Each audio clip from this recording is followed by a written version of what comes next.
How do you transform a cavernous cold church into a futuristic house? Or turn a dilapidated old barn into a stylish family home? From industrial workshops to ancient windmills, this series follows brave homeowners The original wall has come away from the chapel. as they take on the seemingly impossible challenges That isn't going to happen until next year, never mind 3 weeks' time. You're absolutely barreling down.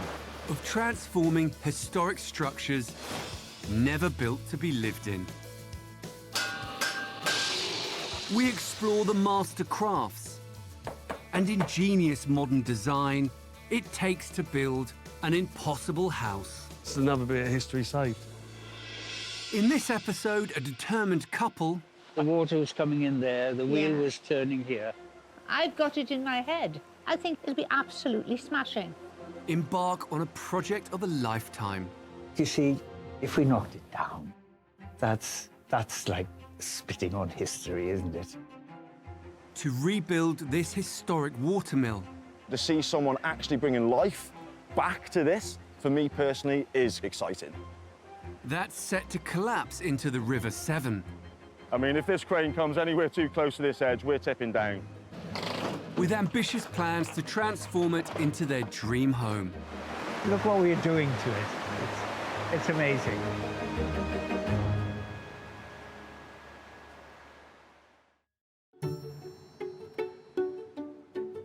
In Cardiff, Wales, I'm just making some coffee. Gerald and Susan Hamer Oh, it's very welcome.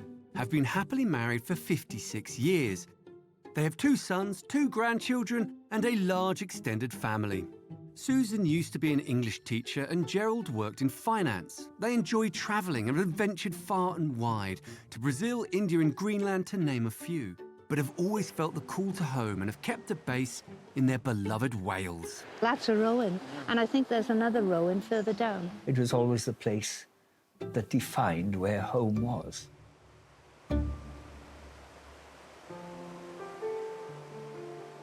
Now they're about to embark on their boldest adventure yet, a restoration project of extraordinary scale on the banks of the River Severn in Llanidloes, mid-Wales, where their children grew up. It's a place we love very much. The kids weren't born there, but we moved there for them to have a super childhood. My family originated in Llanidloes a couple of generations ago. My grandfather remembers visiting family there when there was a train service from the valleys to Mid Wales. It's a very special place for us.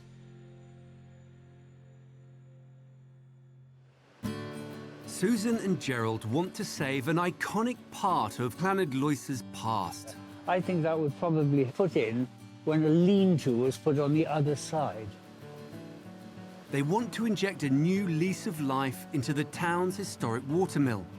The structure is a treasured local icon, and the couple are aiming to plough all their energy into rebuilding it. This is really quite a fascinating bit of wall. I think that would probably have been the top of the wheel. This industrial workhouse milled corn until 1914. It later became a carpenter's workshop and sawmill. The building has been extended and altered over time, adapting to the changes of use. Now, Gerald and Susan want to transform it into a unique 4-bedroom house. I think it'll be absolutely smashing. I'm feeling very excited. Watermills along the River Severn date back as far as the 12th century. Pioneering engineers harnessed the forceful flow of the river to power corn mills that ground grain into flour. And it was water, not steam power, that was the driving force behind the early stages of industrialization in the iron and textile mills of the mid-18th century. Gerald and Susan's mill dates back to 1180, when it was the only watermill around for 30 miles. It was originally built to mill corn. A hoist lifted sacks of corn up to the top floor. The sacks were emptied into bins where the corn flowed through a hopper to the millstone floor below. At ground level, a water wheel, hydro-powered by the fast-flowing water, was connected to a revolving shaft which drove the machinery to grind the corn and produce flour. The building is a labyrinth of interconnected structures of different shapes and sizes, and is thought to have last been occupied more than 50 years ago. Reconfiguring this abandoned structure perched on the edge of a raging river will be a huge challenge. Our garden is in line with the building there. We come up to here. And, I see, it's this way, the triangle and we goes. propose to build up this riverbank to the same height as the house with things called gabions.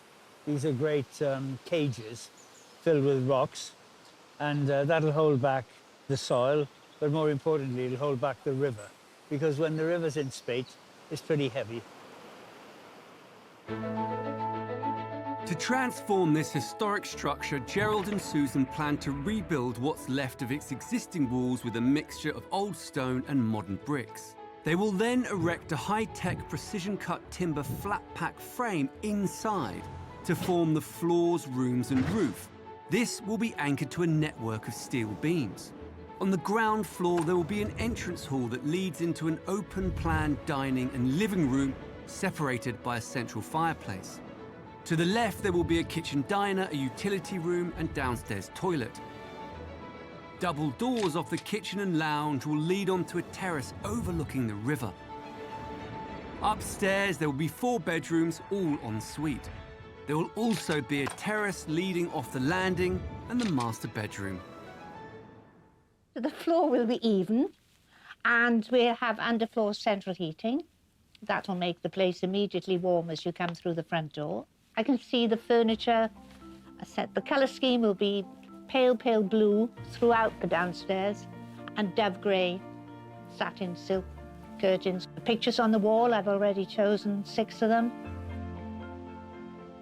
The watermill is over 800 years old and has been altered over time. Susan and Gerald have scheduled 15 months to bring this relic back to life.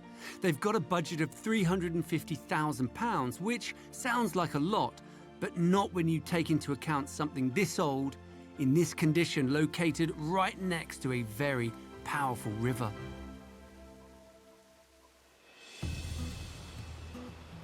Work begins in winter 2018.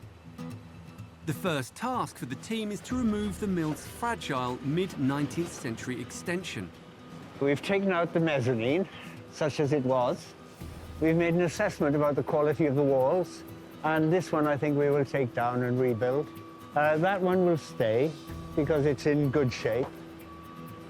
Before Christmas, we hope to get the foundations in and finish the demolition work of the extraneous structures that we no longer require. Lee Williams is in charge of excavating and laying the foundations for the building. This will be a huge challenge as they must sit on top of an original waterway that runs underneath the mill. That's exactly how we found it. A build-up of sludge and gravel throughout the years. There was a couple of rats in the beginning. I don't know if you can see any eyes today. We've dug down it up above, 2 meters down to the top of the arch. It's built on solid rock. They've carved through the rock.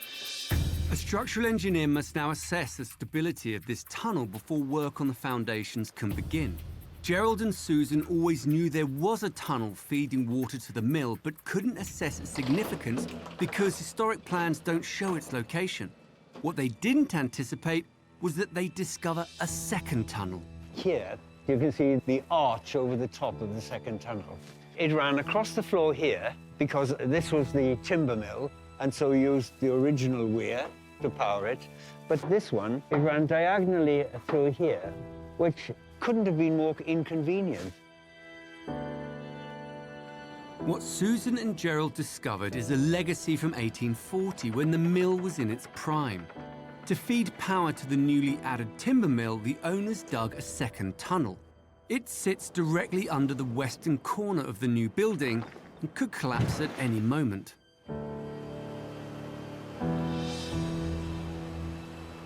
The walls are bridging over the tunnel as it is, but because we're putting extra weight now on the walls and what have you, there might have to be a different solution than a strip foundation. A structural engineer will now have to come and say what he thinks is possible. It's going to be a headache for the client, Headache for the architect, more than likely now. We have to redo his drawings. We don't quite know what the next step is at the moment. It could be weeks, months, maybe. Lee and his team are forced to down tools. It's a major setback for Susan and Gerald. We're probably looking at a somewhat expensive solution to this problem. I think we will be looking at several truckloads of concrete before we can say the problem is solved. And along with several truckloads of concrete go several bills. So I wasn't anticipating that. It has slowed us all down. I was hoping by now we would have been laying the floors and been in a position to take accurate measurements for the timber frame that's coming in. Well, obviously we're not there. And so Christmas is coming. Chances are it'll be after Christmas. Engineers have deemed the original tunnel to be structurally sound, but work can only continue when the second tunnel, which is close to collapse, is made safe. To do this, they must demolish the wall above, then flatten the exposed section of the old tunnel. They must then fill in the tunnel down to solid ground. Next, they must construct a reinforced concrete and steel beam over the top to strengthen the foundations. Only then can they rebuild the wall so work above ground can continue. This additional work will wipe out any hope Gerald and Susan had of completing the build in 15 months and push them way over their intended £350,000 budget. It's now 8 months since work on the build began. While Lee and the team repair the tunnels, in Welshpool work is underway to construct the timber frame, which will form the mill's new internal walls, floors and roof. Tim Wheatley oversees this unique part of the build. Essentially, it's like a large flat pack. You know, the timber frame panels are all erected here in the factory. They're taken to site. The lads then go off the drawings to fix the panels together. Everything's cut to length, and then the panels are made next door. We're building inside an existing structure. It's scaffolded to the external side of the structure, you know, so the worries just amplify. Totally different to just carting these things to a site, getting them off of a crane and just hoiking them in the plot. On site, it's taken Lee's team 5 months to reinforce the tunnels, scaffold the building, and start to repair and rebuild the crumbling limestone shell. Today, Tim is on site to oversee the timber frame erection. It's a tight squeeze getting all the kit onto the cramped Riverside plot to lift the panels into place. We'll have the crane coming in now. The lads have got ground floor panels up, so what we'll be landing today when we come in, we'll be landing the steels to take the joists, we'll be landing the panels for the utility, and hopefully, fingers crossed, we'll have enough time to land the joists in as well. I'd like to utilise the crane as much as possible. They've only allowed a few days for using the crane, so it will be a race to get all this timber work installed and avoid another costly overrun. You're close to that bank there, drive. So even just entering a site like this, you know, you're up against it straight away. Cars parked, people in the way, and now coming onto a site like this, I mean, it speaks for itself, really, doesn't it? I mean, if this crane comes anywhere too close to this edge, we're tipping down, you know, and if this crane goes down, we're in big trouble, to be fair. So we want them at least 2 to 3 metres away from the bank. There's a lot of weight in that crane, and that's what the lads will twitch over now, so they'll just get the crane in the right position. Are you happy, drive? Edge. So this is a city crane. It's a 40-ton city crane. So hence, you know, specifically for tight areas like this. I think that's an interesting thing. This one piece will make 52 layers. Watch on mobile devices or the big screen. All for free. No subscription required.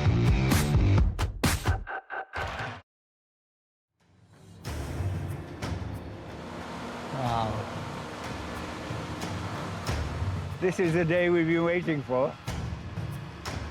It's amazing. It really is amazing. And I'm impressed at the reach of this crane. It's a difficult site, and these guys have organised it really well to to accommodate the limitations of space.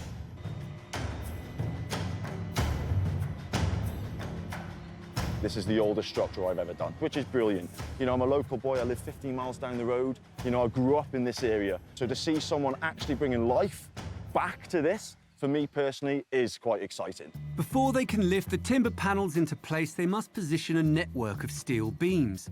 These will tie into the stone walls and support the wooden floor panels. This will be our first steel beam going in now. This steel has to be spot on. It's got to be spot on accurate. The minimum steel we've got is weighing around about 100 kilograms, up to around about 500 kilograms. That's slightly heavier on the largest span we've got. On a build like this, you would bring a crane in anyway, and you would hoist the panels in with a crane anyway.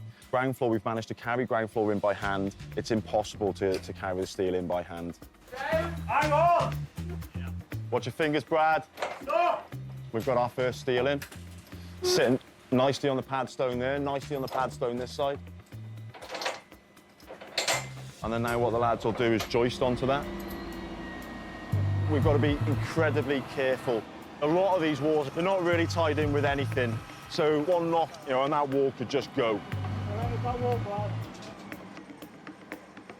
It's a difficult site, and it's a brute of a project. And these guys have organised it really well to accommodate the limitations of space. But we're getting there, we're on our way. The arrival of the huge crane comes as a bit of a shock for garage owner Andrew next door. I did sort of warn you, but I didn't tell you when. I'm sorry, not many people come to work and find a crane in their yard. I expect a good breakfast when you're in. You'll have the best breakfast ever. Really, the building was basically going to fall down. You know, give it another like 5 years and it would be just a pile of rubble. So it's nice it's been resurrected. And it will be a nice house with Sue and Gerald doing it.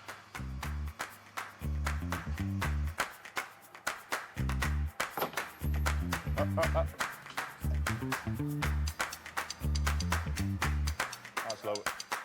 With the steel work in, they can slot the floor and wall panels into position. Today is a really, really big day. The panels have gone in, the joists have gone in, the steels have gone in, the floor's gone in. I think this just shows when you've got the right people and the right kit and the right skills, you know, things work.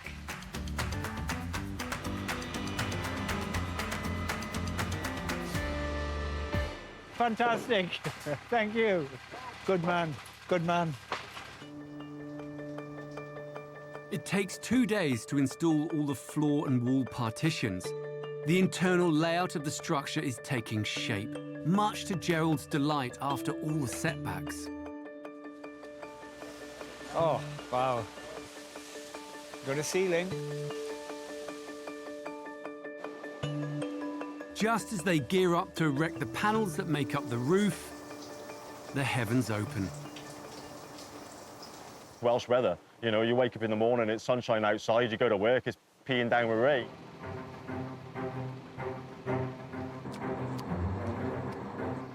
It's not ideal, you know, the lads are working in the wet all day, but they'll get the job done. You know, a bit of water don't stop us. You know, we crack on. The only thing we really have to be concerned about is high winds when we're utilising the crane. We've only got the crane today to get all the trusses up on the structure. The new roof timbers may be straight, but the old stone and brick walls they must sit on are anything but. We've got approximately a 20 to 30 mil cavity down the bottom here, but as we get at the top, we totally lose the cavity altogether. The masonry gable end is all leaning into the structure. We don't want moisture to trap on there, so we need to take all this gable end down, rebuild that back up, and give us our 50 mil cavity. We're building a kit inside a 700-year-old structure. I mean, nothing is dimensionally accurate. So the fact that we're finding that a gable end's in and we've got to rebuild the gable end back up to give us our cavity, I'd say that's about normal. It's a relief for Gerald to see this frantic part of the build stay on track despite the torrential weather.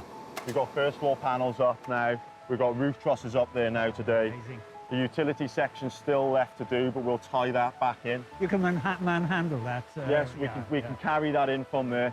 Can't believe how much work you can get through, actually. And as they make progress, they continue to make discoveries about the old mill. When this wall was built, We know that the floor level was a metre below where it is now. And then, you see, beneath, we had the spillway turning the wheel. So it had to be a pretty strong wall to support the weight of the wheel, isn't it? Yeah, exactly.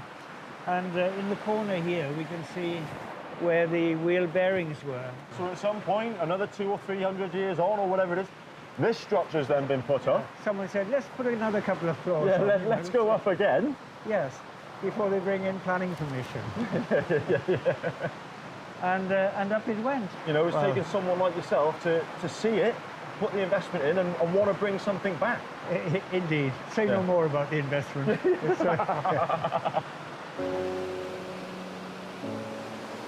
I defy anybody to show me a better water feature.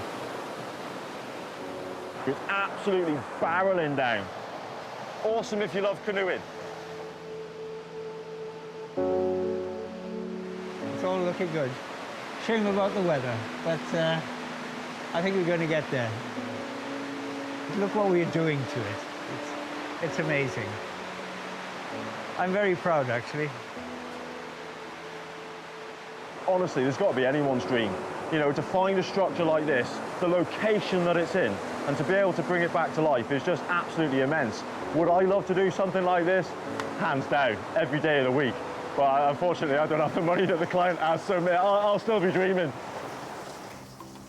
The torrential weather is making it a real struggle for the roofers to seal the newly installed internal timber frame from the elements. Typical Welsh summer, it's raining. So instead of going up on the roof, I'm bringing the roof down here. They're moulding strips of lead flashing that will sit under the roof tiles. We're making 5 of these pieces in total. I'll show you my drawing. If they don't fit, this is why. I wrote it down wrong.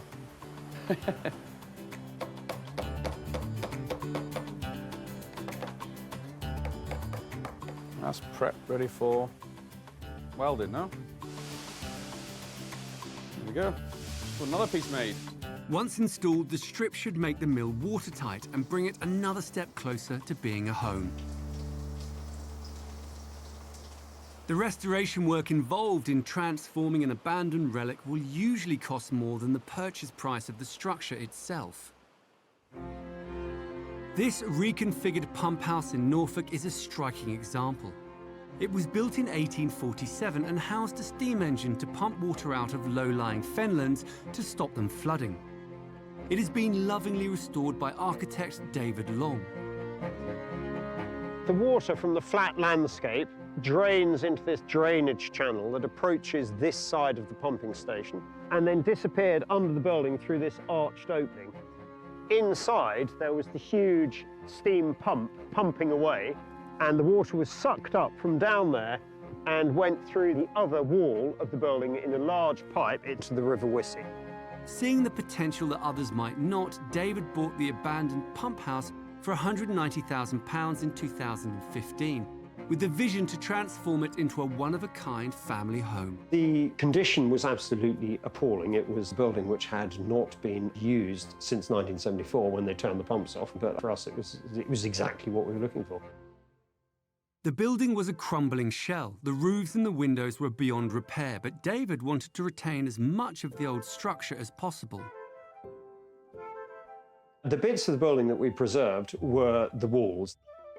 With the walls, of course, come the historic openings. There's a selection of openings, existing openings, a selection of openings that have been blocked up in the past as the building changed and adapted to the various generations of steam pump that they had in it.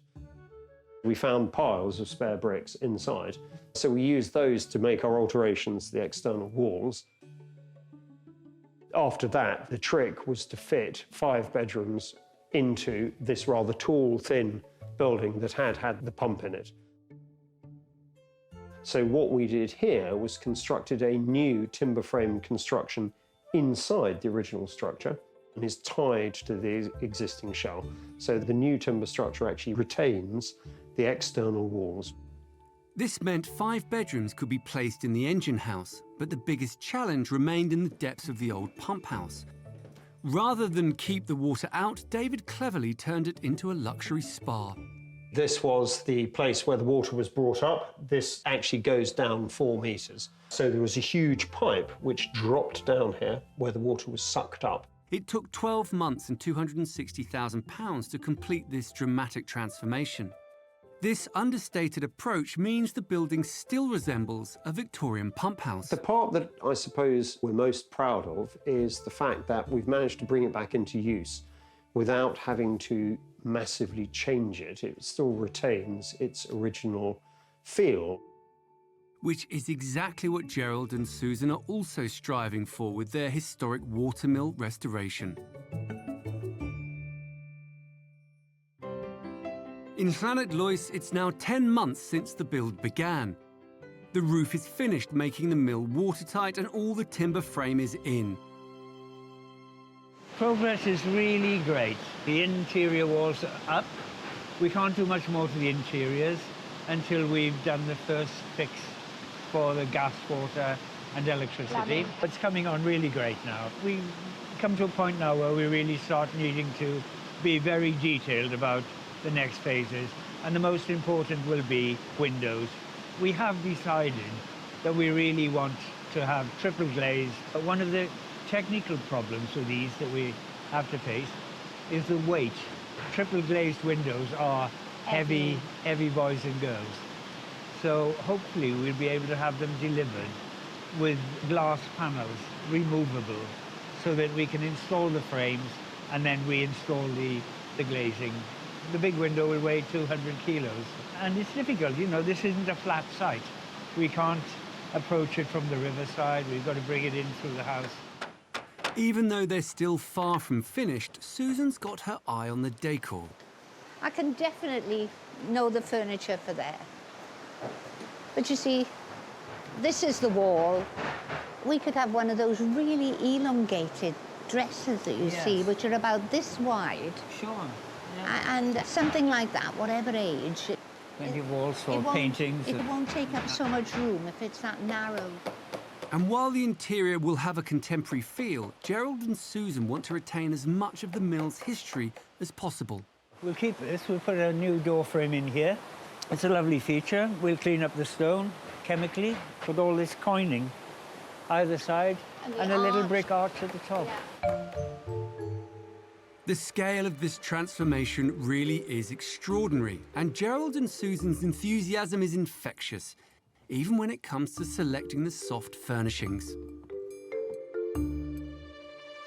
Hello, hello, hello, everybody. Never mind about foundations, never mind about roof, never mind about walls.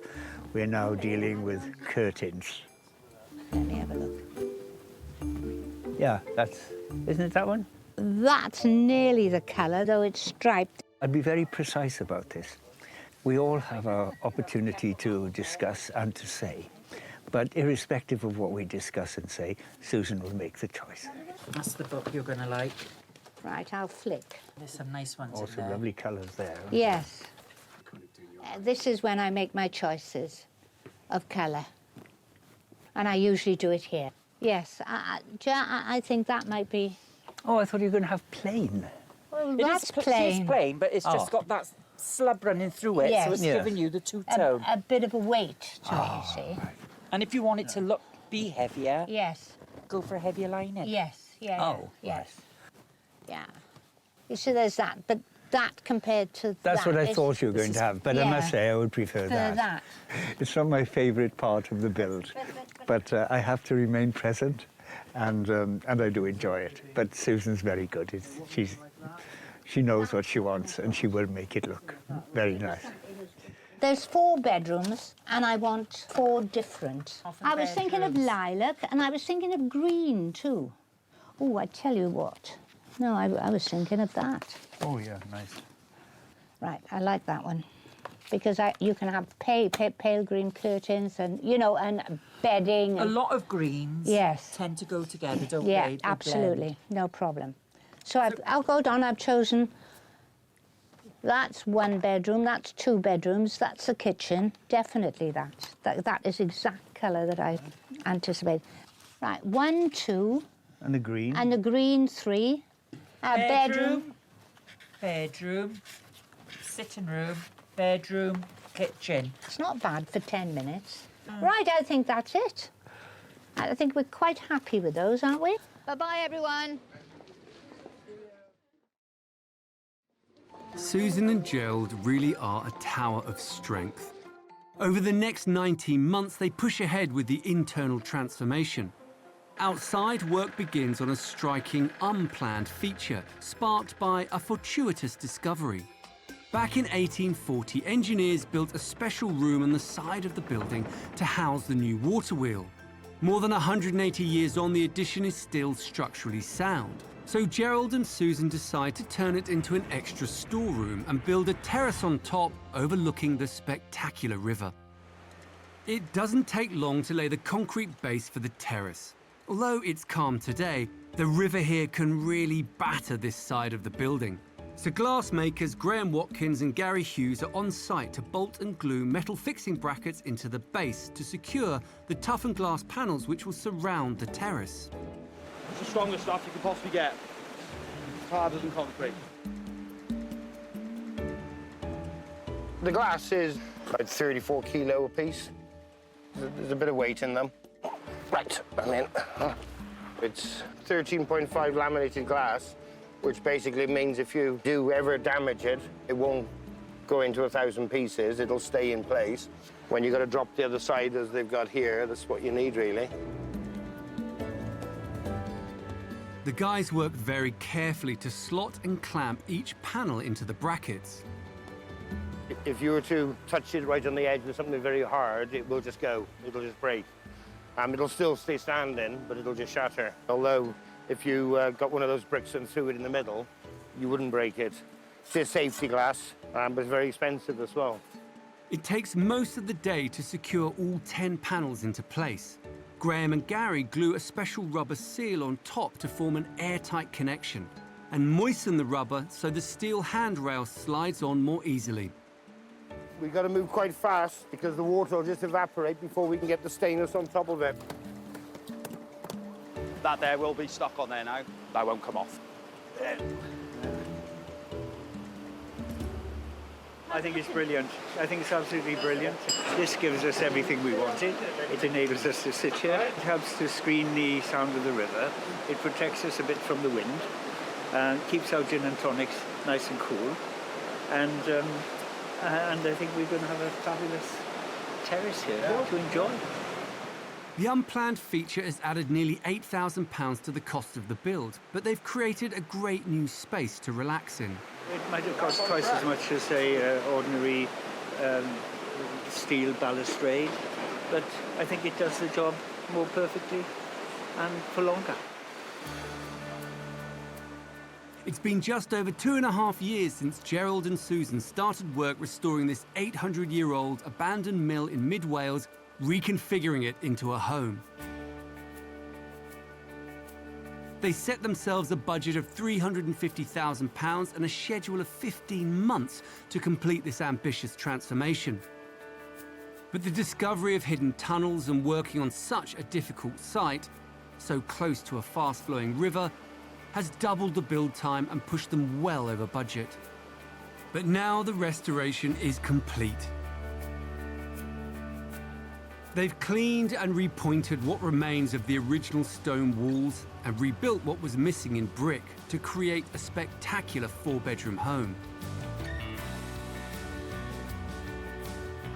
To soften the exterior look, they've clad some sections of the modern brickwork with red cedar cladding. The cladding will eventually fade to blend with the original stonework. They've topped the roof with slate from the local Newtown quarry and have also clad the west-facing side of the house in this material to give it extra protection against the harsh weather. They've also repurposed a 120-year-old church door to create a striking entrance.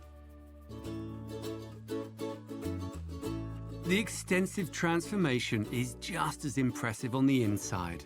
Susan and Gerald have opened up the mill's maze of small rooms to create a large open-plan living space with floor-to-ceiling windows to make the most of the stunning river views. They've worked hard to blend ultra-modern kitchen fittings with original structural features dating back 800 years. And the result is spectacular.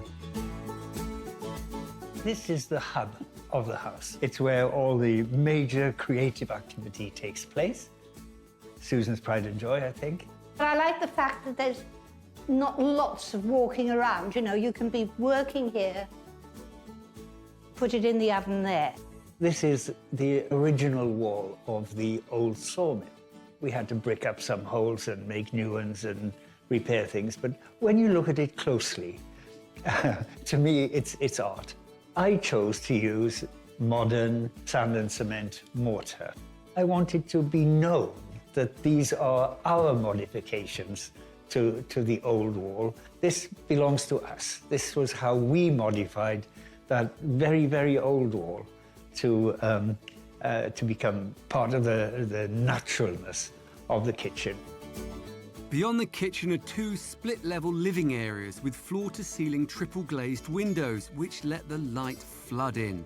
The windows are designed for optimal thermal efficiency to keep the cold out and the warmth in. These help to transform this once chilly industrial mill into a warm and inviting home.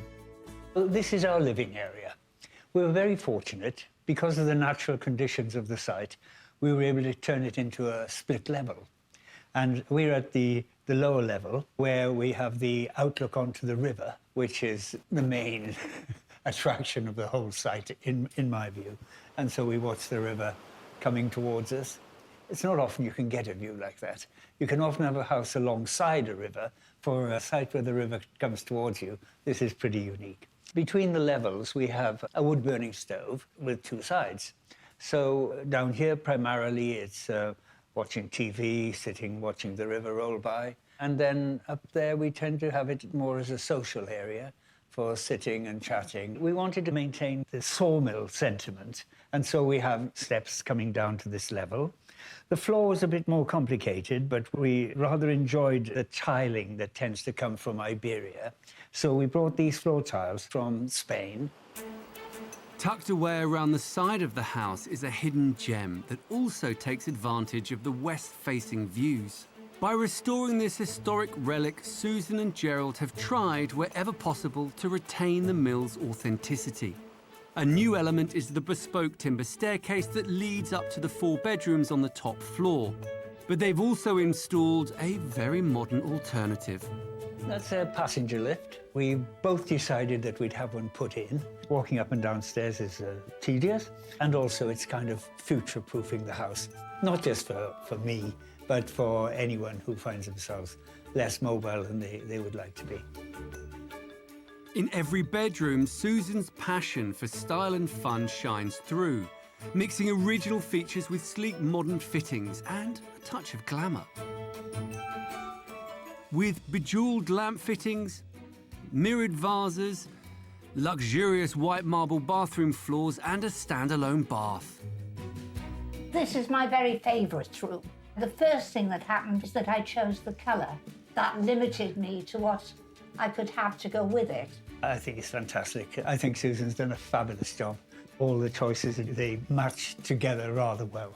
The bed, the side tables, even the lights, which I find quite amusing with their little crystal tops, and the ceiling light. This dressing table, I think it's marvellous. In fact, I even think this is marvellous. Gerald bought that for this room. And here we have the bathroom. Again, a favourite room of mine. Just lovely. The chandelier that I chose, the engineer was beside himself. All those hanging things were off. He had to put them on. And he was so tired, but he liked the results, and so do I. Susan's eye for detail continues throughout.